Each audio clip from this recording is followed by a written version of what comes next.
So guys, luto kami ng indong. So iniiwa ko. Yung laki guys, sarap nito. Luto namin to sa gata mga guys. Kung gusto nyo kumain, bumili na lang kayo. Joke. Ano? So sarap. Kita nyo to guys, oh. Diba? Sarap. Ang ano, mga ingredients niya, lagay natin yan. Bawang, luya, sibuyas. Tapos lagay natin to. Ang paborito ng lahat, indong. Yan. Tapos may natira ditong luya, lagay natin dito sa taas. Saka sibuyas.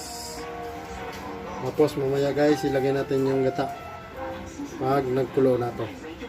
Okay guys.